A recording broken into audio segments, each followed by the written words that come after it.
Hello everyone, this is Sudhir and welcome to our YouTube channel. Today we discuss next topic and interesting topic.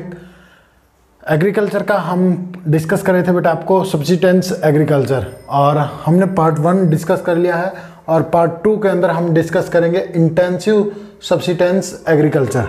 जो subsistence agriculture है इसके बारे में discuss करेंगे।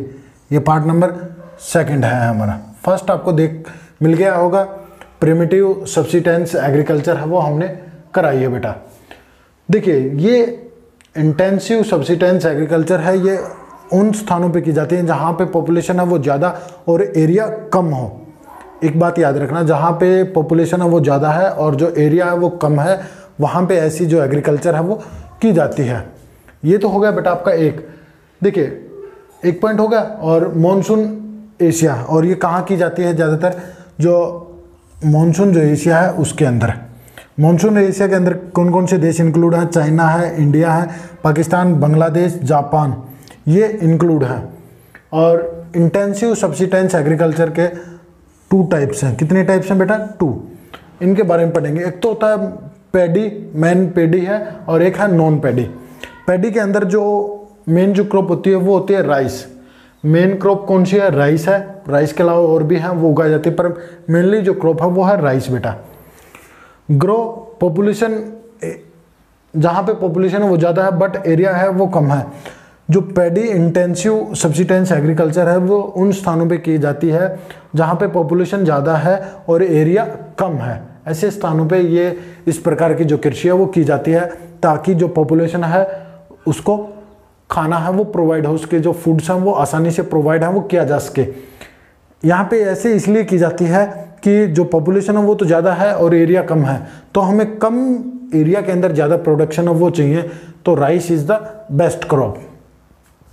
Labour, अब इसके अंदर जो लेबर होती है वो काफ़ी कम यूज होती है, इसके अंदर जो लेबर होती है वो काफ़ी ज़्यादा जो यूज है वो होती है, इस्तेमाल है लेबर का ज़्यादा किया जाता है। और लेबर के अंदर कौन होते हैं? फार्मर और उसकी जो फैमिली मेम्बर हैं वही काम करते हैं पूरे साल भर खेत के अंदर।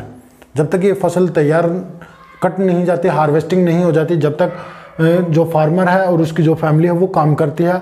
और इसके अंतर्गत जो लेबर है उसकी आवश्यकता हमें अधिक पड़ती है और मशीनों का इस्तेमाल बहुत ही कम किया जाता है। इसके अंदर जो राइस की जो कृषि है इसके अंदर जो मशीनों का जो प्रयोग है वो काफ़ी कम किया जाता है। मानव जो श्रम है, ह्यूमन जो लेबर है, इसका इस्तेमाल है वो ज़्यादा होता है। और सॉइल की फर्टिलिटी को बनाने के लिए जो फार्म का जो मैन्यूर होता है उसका इस्तेमाल किया जाता है, कि जो मैन्यूर होता है उनका इस्तेमाल है वो किया जाता है। अब क्या है?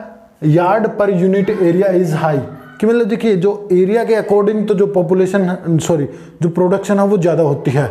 देखिए मैं आपको आगे देखिए आप एक एग्जांपल के साथ बताने की कोशिश करूँगा। ये प्लेस ए है, कोई फील्ड ए है और ये है फील्ड बी। तो यहाँ पे क्या है? देखिए ये एरिया बड़ा है, ये एरिया ज़्यादा है और ये एरिया कम है। ये तो एरिया है वो ज़्यादा कम है और ये एरिया है वो है कम। ये क्या है? ये एरिया है वो ज़्यादा बेटा, इसके लिए आपको गलत बताया। ये एरिया कम है और ये एरिया ज़्यादा है। तो जो प्रोडक्शन होती है वो ज़्यादा इसके अंतर्गत होती है।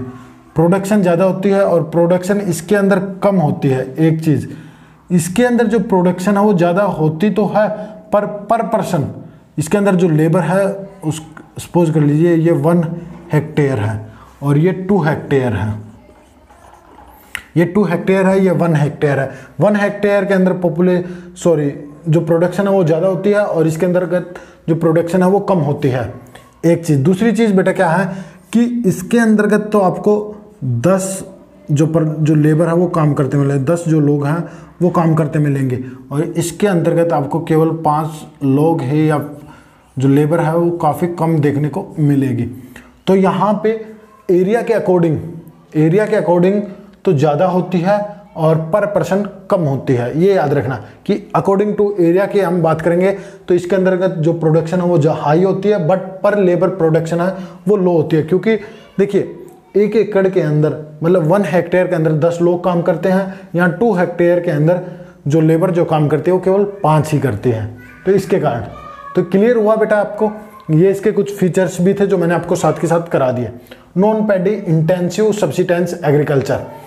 अब नॉन पैडी नाम से स्पष्ट होता है कि इसके अंतर्गत जो मेन क्रॉप है वो राइस नहीं होगी, नॉन पैडी है ये। तो इसके अंदर जो मेन क्रॉप है वो वीट है, सोयाबीन है और भी जैसे सरसों है, ये सारी जो हैं वो प्रमुख क्रॉप्स होती हैं इसके अंतर्गत।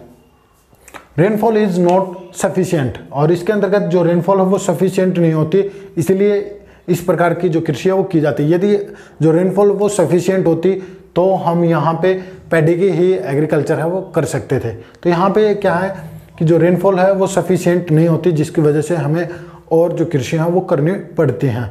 अब एरिया की बात करते हैं। यहाँ पे एरिया ये किस किस रीजन के अंदर की जाती है, वो की जाती है नॉर्थन चाइना के अंदर, northern and western part of India, Manchuria, north Korea and north Japan के अंदर इस प्रकार की जो एग्रीकल्चर है वो हमें देखने को मिलती है। नॉन पैडी इंटेंसिव एग्रीकल्चर वो इन क्षेत्रों के अंदर की जाती है।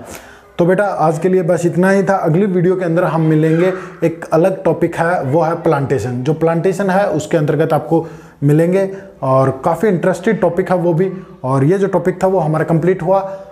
तो बस आज के लिए इतना ही। आपको वीडियो अच्छी लगी तो लाइक करें, शेयर करें और चैनल को सब्सक्राइब जरूर करें। Thank you.